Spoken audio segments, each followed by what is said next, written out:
Hi friends, I made a $5,000 Victorian winter coat.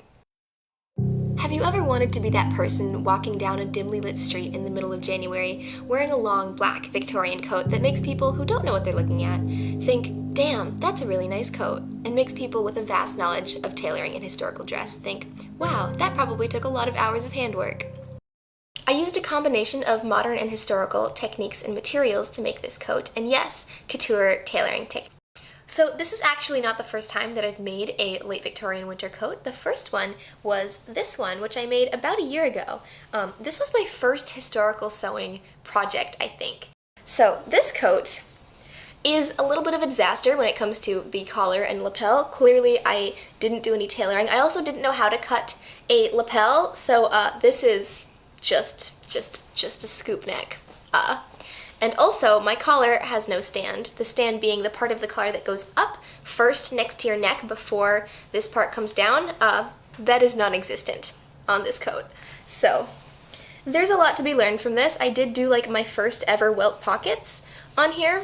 Altogether, I'm pretty proud of this coat. I could have done a lot more pattern alterations, which you will see I do for this coat. So to start off, I started with the pattern that I drafted for this red coat, and I knew that it was generally pretty good, but I would need to take out some room in some places along the back, and I wanted to bring in the waist a little bit. So I decided to go ahead and cut my final fabric because I knew that the alterations to the main body of this coat would all be taking fabric away and not adding fabric. I'm putting this piece of brown paper behind my pattern. I think I'm going to tape it down on the back side maybe, and then we're going to draft a new lapel.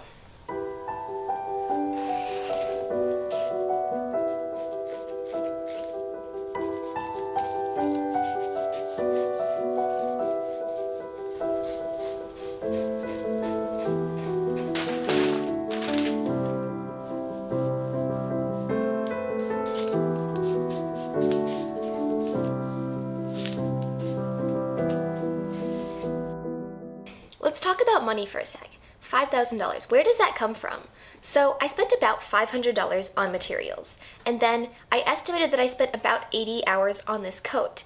A living wage, if you have to support a small family in my state, which is Massachusetts, is just under $30 an hour. So let's say $30 an hour. At 80 hours, that's $2,400 plus $500 in materials. We're talking about $3,000. Minimum, no profit margin. So I think something like this, especially if it was made by someone with a little more skill and practice than me, is worth about $5,000. That's my personal opinion. To expand on this a little more, $5,000 would include paying for the customer service, multiple in-person fittings, and maintaining equipment. I should mention, a professional bespoke tailor could probably make a coat using similar techniques and do it better than I did on this one, and in fewer hours. But wouldn't the time of someone with that level of skill be worth more than just a living wage? In today's world of fast fashion, the work of making clothes is grossly undervalued. I realize that thousands of dollars is really inaccessible for most people, but the work of creating really nice, handmade, tailored garments takes a long time and a lot of skill. There's no way to make it cheaper without either underpaying the work or getting lower quality items.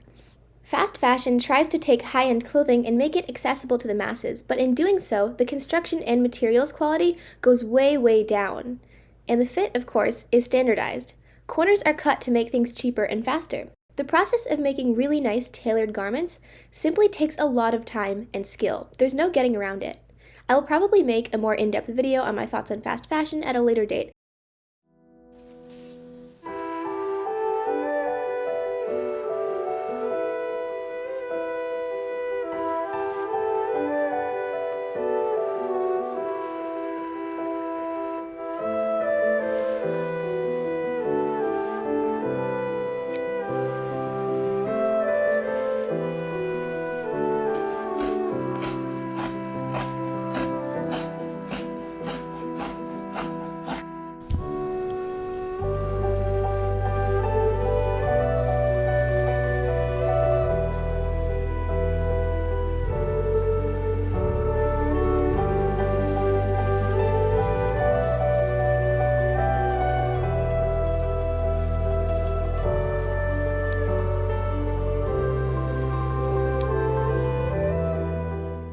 So first I traced out my pattern pieces in chalk, and then I marked them with tailor's tacks. And if you don't know what tailor's tacks, they are these amazing things where you basically do a running stitch, a large running stitch, and you leave a lot of slack in the thread on the top of your running stitches. And then you cut your pattern pieces out, and then you pull apart your two layers because you have your fabric folded in half. You pull apart your two layers and snip the thread in between, and you're left with symmetrical thread marking on two pieces of fabric. So you can thread mark all of your symmetrical pieces at the same time. It's great, I love it.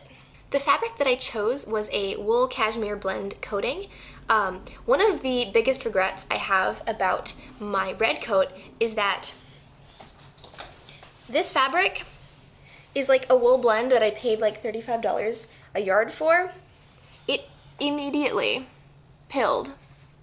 The pilling is really bad. So I was hoping that this coat would be something that would last me a long time, but I did not get very nice fabric, and therefore it has not lasted a long time. Like, it's still wearable, but it looks worn, which is sad. I got about 10 swatches of fabric when I was looking for fabric for this coat because I wanted to make sure that I got fabric that was a nice weight, especially since I was buying it online rather than in person. I couldn't feel it. To just order, you know, $200 of fabric, I was like, no thank you, let's get some swatches. So yeah, so the thing about this fabric, which I've already done with this one, is that if you take it and rub it between your fingers, it will pill immediately. So I wanted to test all the fabrics that I got to make sure that they wouldn't pill quite as fast. So this coat will hopefully actually last me a few years and not, you know, look old immediately.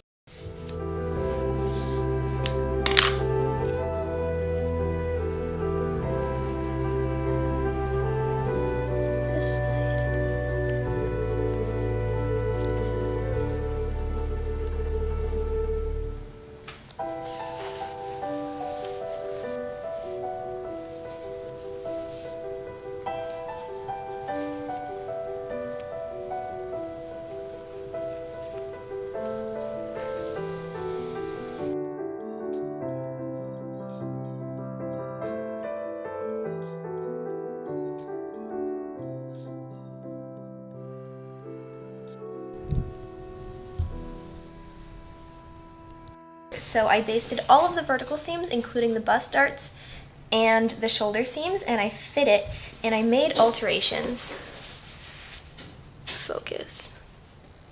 I took in the waist between on the front to the side panel, and I also took it in side to kind of back side panel, and then just slightly in the back to center back. And then I also had to change the center back seam to have less of a curve because that's how it works for my posture. So yeah, we made some alterations, and now I have this shell with no sleeves and no collar. Fits pretty well. All of this was thread marked and then basted, and then basted again, and then basted again, and then basted again, and then basted again. So there is a lot of thread happening here.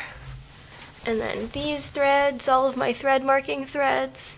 So yeah, it's going to be a time to pick all this thread out once I sew it by machine.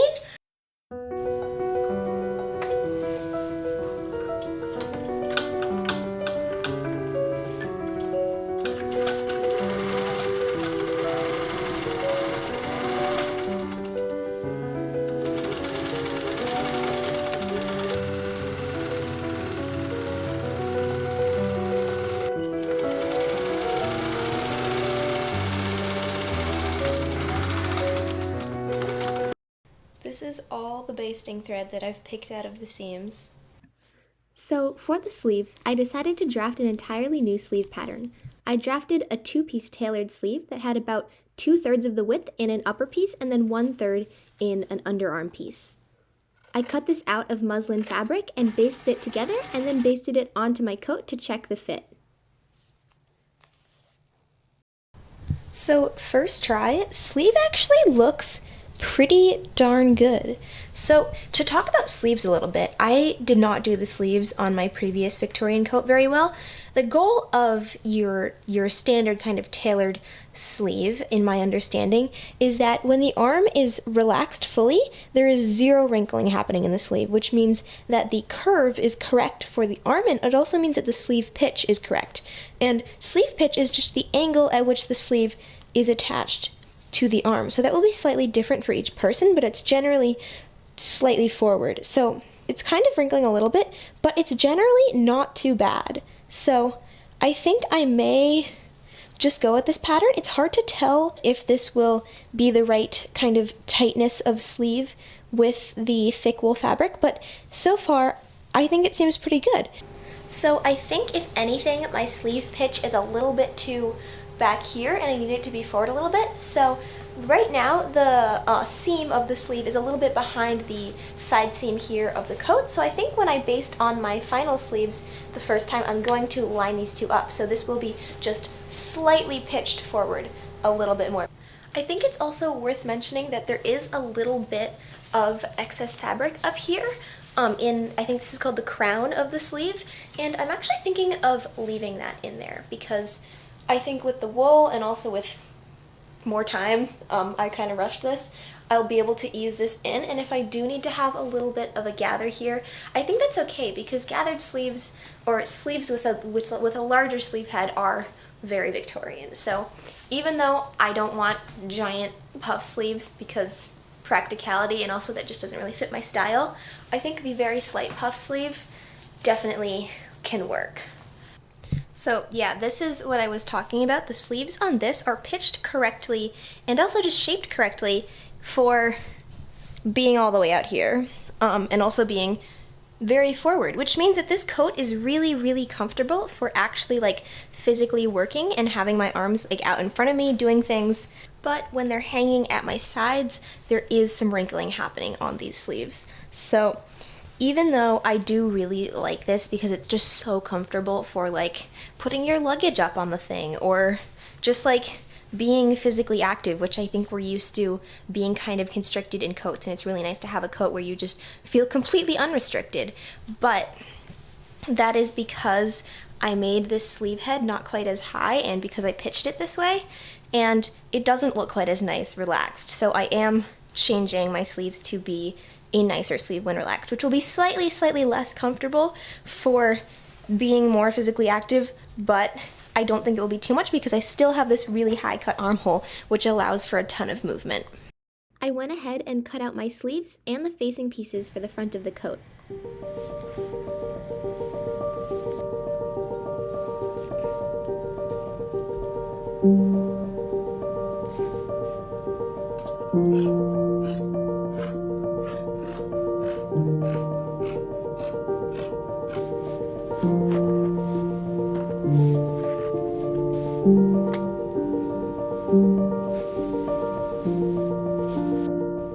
Okay, so now I'm going to sew the back seam of my sleeve, which is the one, this one.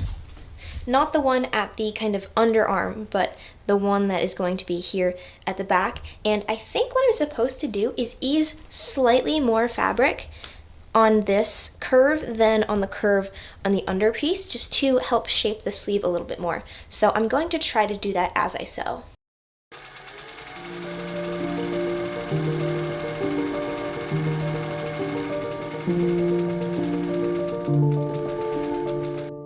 Here you can see I actually did succeed a little bit with trying to get a little bit more fabric in this larger sleeve piece than in the smaller sleeve piece, because the seam is flat on this side, but then on this side we have a little bit of wrinkling, and I think that's exactly what I want.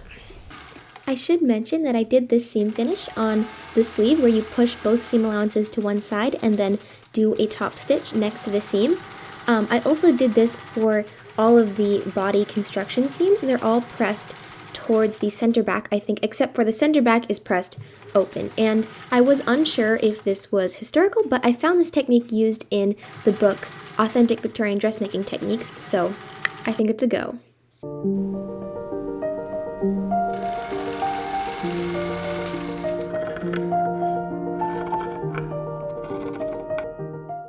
One thing about sleeves is that the sleeve head should always be bigger than the arm side you're trying to fit it into. This can be slightly bigger for a normal sleeve or much bigger for a puff sleeve.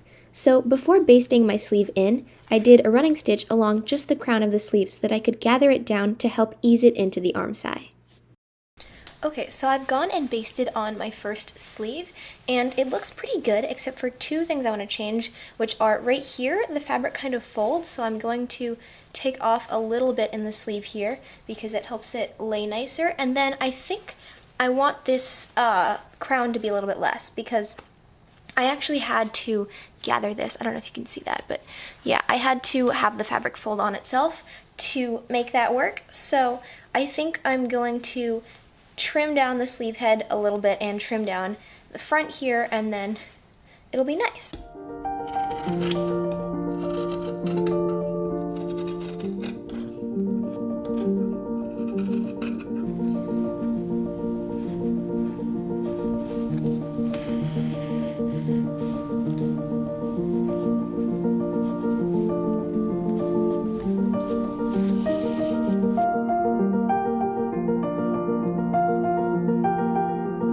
So I've attached my second sleeve with the edge trimmed off so that I can compare between the two. So I think this is better. I still failed at getting the sleeve set in without any visible kind of gathering, but I think that if I try a little bit harder to just really zhuzh that fabric into place with much smaller stitches, I think I can do it for the final sleeve set in. So I'm thinking this is good, and one last check was to check if the sleeve pitch is correct, to see if the sleeve is attached at the right angle compared to the body for my body and my posture. And I think that the answer is yes. It might be hard to see with the black on black, but if I stand normally, it actually is almost entirely smooth and wrinkle free. So I think this is good. I'm going to redo this one to match this one with a little bit cut off, kind of gather, and then I will set these in.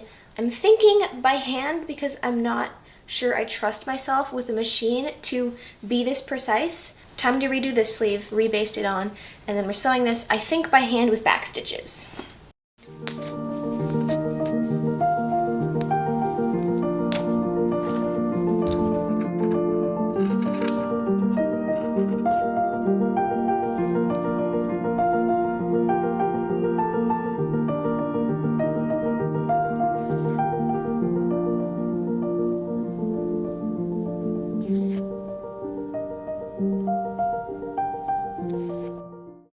This might be hands down the best sleeve set I have ever done. Like, look at this kitten. So they're actually not completely like symmetrical, which is sad, but as you can see, this one is set in really, really nicely, and I did succeed pretty much in having no gathers. There's like sort of a gather there, but it's really smooth. And just has that slight coming up here. This one, however, has a little bit more, and I do have multiple like gathers that you can see here. They're pretty small, but I couldn't quite get rid of them, and I think that that's because I made this shoulder lower, so this arm size is actually slightly smaller than this one. That's my excuse. But yeah, I'm honestly pretty happy with this, and I think this is probably the best that I have ever done. So, progress, am I right? I was getting overwhelmed, so I made a list. Then I cut out my lining fabric. I cut out all 8 pieces, 6 back pieces and 2 front pieces. For the front pieces, I knew I wouldn't need all the way to the center front because part of that would be covered by the facing.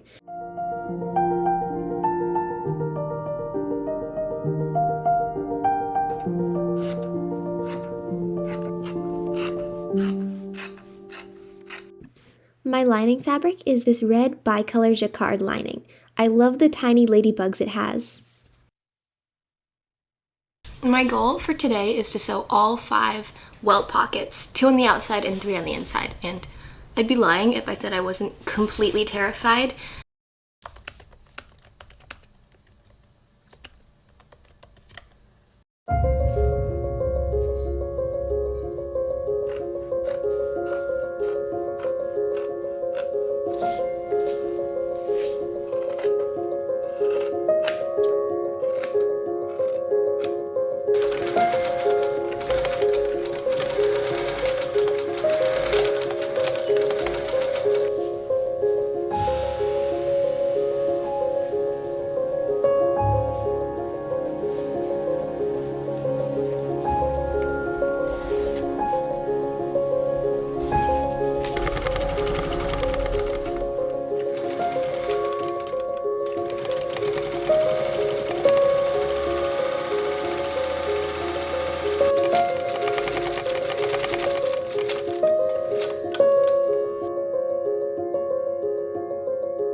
I did not, in fact, get all 5 welted pockets done that day.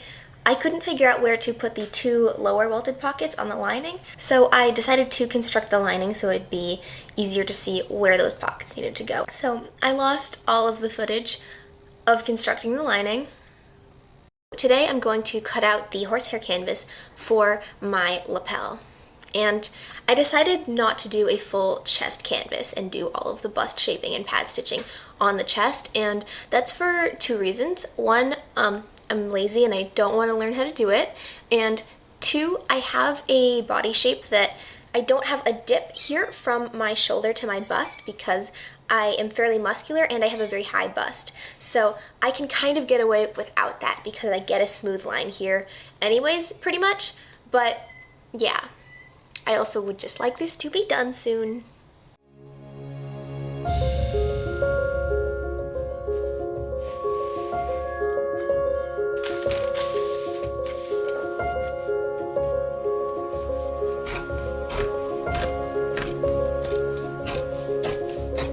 Okay, hello, it is the next day. I cut out my canvas and then I got distracted by other projects, but today we're going to actually do some pad stitching.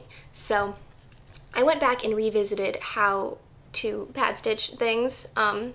In my last and only other tailoring video so far, I did a lapel, but I didn't have any kind of tape to stabilize just on the inside of that lapel fold, and now I do. So I'm going to put a thin strip of woven, I think I just have like woven 1/4 inch cotton tape, so I'm going to put that on just on the inside of the lapel, and I'm going to hand stitch that in somehow.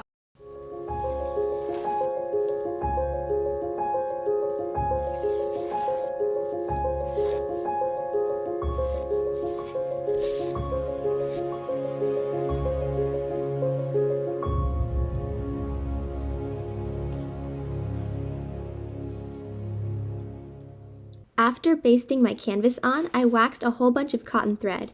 I just run it through a piece of beeswax and then under a hot iron, and this makes it stronger and easier to work with. I attached my lapel reinforcement tape by hand with a cross stitch. This tape is tensioned slightly to help keep this edge from falling away from the body.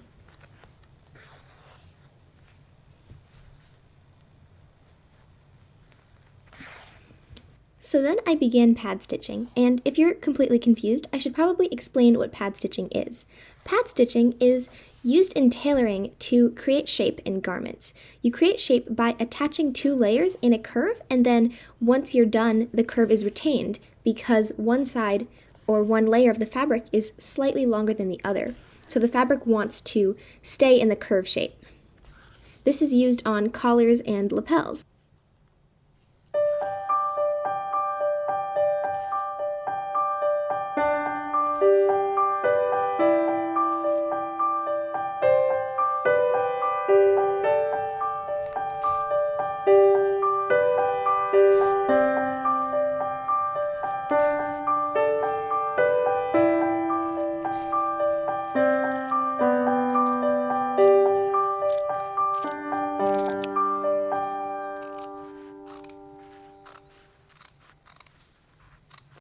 After pad stitching and trimming down the canvas, I attached the same cotton tape to the edge. I used a cross stitch and only caught the canvas on one side and the outer fabric on the other side.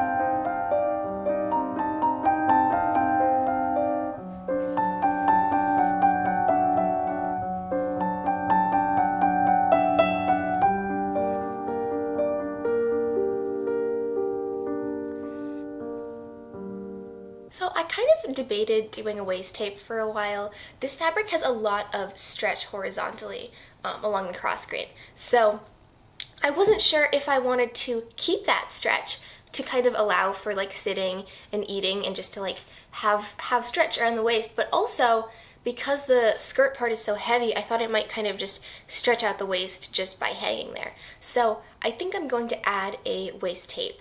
And I want to have it so that it can stretch a little bit, but not too much. So I think I'm going to use 1-inch wide ribbon and sew it in and connect it to all of the seam allowances on the inside. Just like very, very slightly stretching the fabric, and hopefully that will hold the waist from stretching too much, but still allow it to stretch a little bit. Although it might end up just being permanently kind of that slightly stretched amount, but we'll see.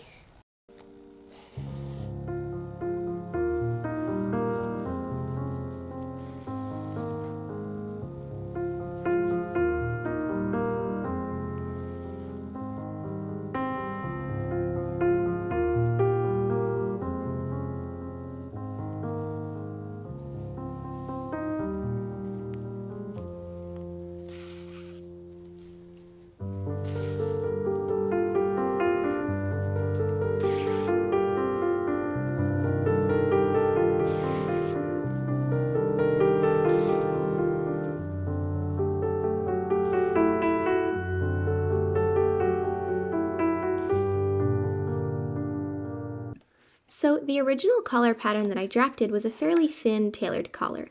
At this point, I had moved the roll line on my lapel, so I knew that my collar pattern probably wouldn't work very well. So I decided to just cut out a collar shape that was using this template but with a lot of seam allowance. The collar canvas and undercollar are both cut on the bias and then seamed down the center back. This helps them to fold and curve around the neck more easily. Then I began the pad stitching process for the collar. I started by doing a back stitch along the roll line.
So here's my pad stitched collar. I'm going to attempt to shape this with some pressing. This fabric is partly synthetic, so we will see how that goes.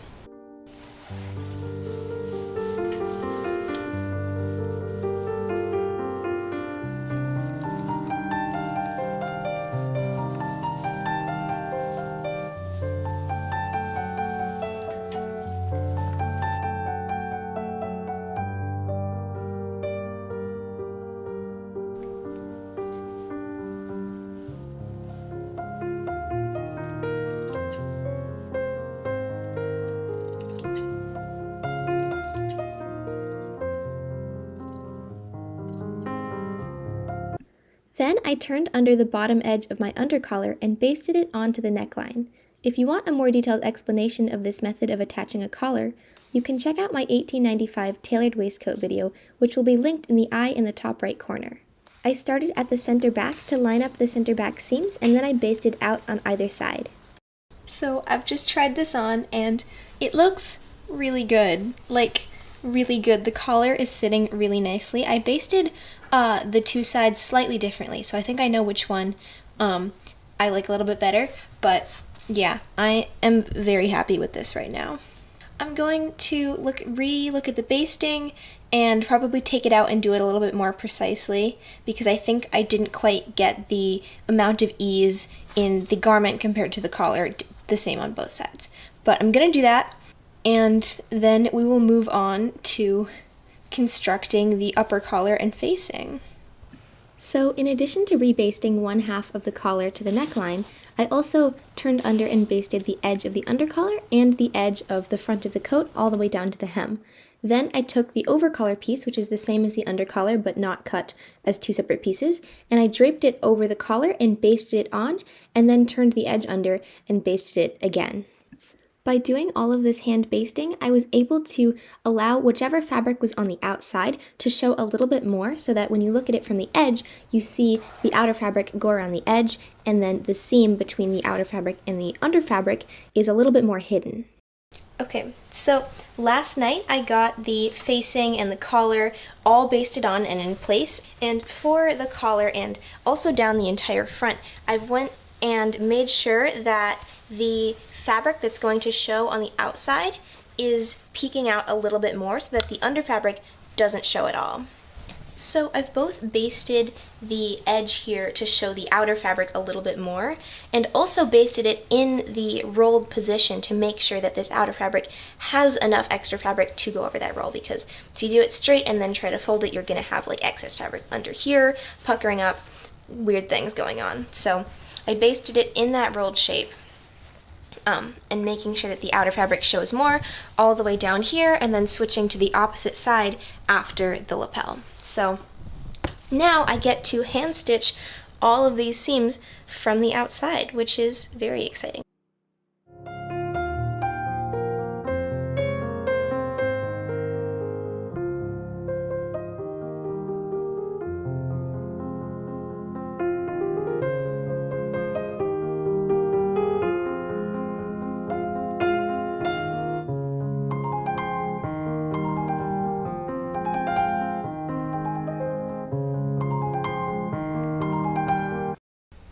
I just finished hand sewing the edge of this, connecting the facing to the lapel and connecting the outer collar to the under collar. I love it so much. Now it's time to set in the lining. The lining goes in entirely by hand, so I started by putting my jacket on my dress form inside out, and then laying the lining right side out on top of it, turning all the edges under and basting it. The sleeves get set in separately later. I decided to set in my lining with pick stitches, which are spaced back stitches that show just a tiny, tiny little backstitch piece of thread on top. I think it's more traditional to use a felling stitch, but I wanted to test this technique out.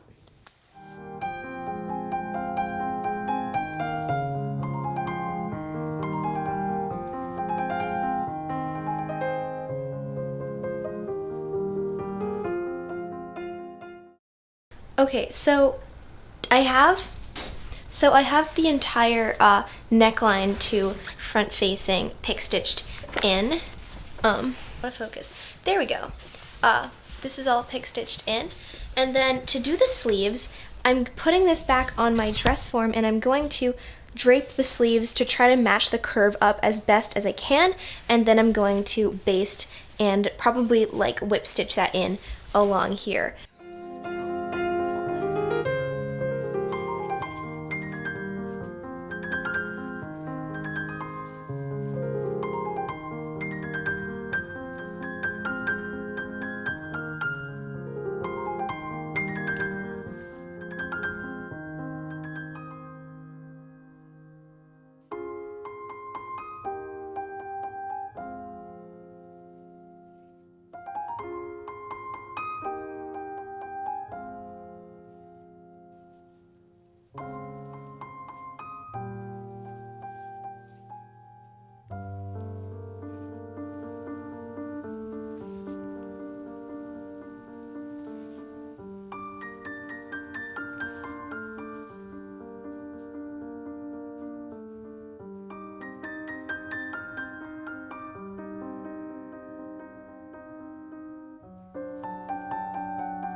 after hemming the cuff, I basted and hemmed the skirt.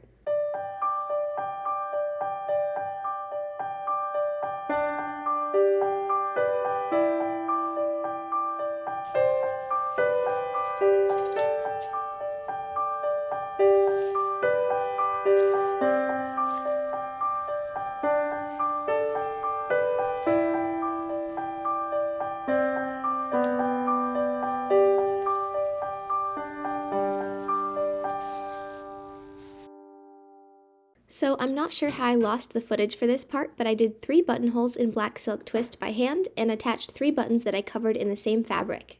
The last thing to do was to take out all of my basting stitches, and then the coat is finally done.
So in conclusion, I am in love with this coat. It is so glorious, and the flapping in the wind, I'm sorry, I can't.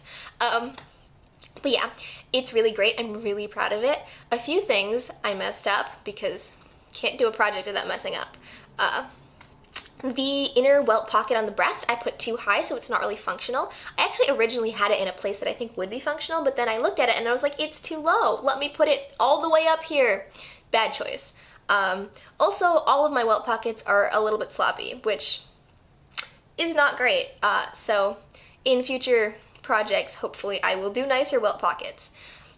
The collar, I should have done the collar in 2 pieces, a stand piece and then a fall collar piece, I think that's what it's called, because with this thick fabric, and especially I think with just the 2 layers and everything, it was really hard to get it to roll, even with all the pad stitching and the shaping. It was really hard to get it to have a nice roll, and I still, when I put it on, like, it kind of wants to roll, but I have to make sure, if I just put it on, sometimes it'll roll much higher because the outer edge is just not quite long enough. So I should have done the collar in 2 pieces so that I could allow for more room in both the outer edge and the stand. So yeah, mistakes were made there. I think I knew when I was drafting this that the collar was going to need to be in 2 pieces, so I tried to draft a really skinny collar in the hope that that would work, which of course I ended up going with a much wider collar. But yeah, mistakes were made there. Thanks so much for watching. I hope you enjoyed this video. Give it a like, subscribe, comment, tell me your thoughts, tag Bernadette, or don't. But yeah, thanks so much for watching. I hope you enjoyed this video, and I will see you next Sunday, possibly. If you feel like coming back next Sunday, I will be there. Probably, hopefully. Okay, bye.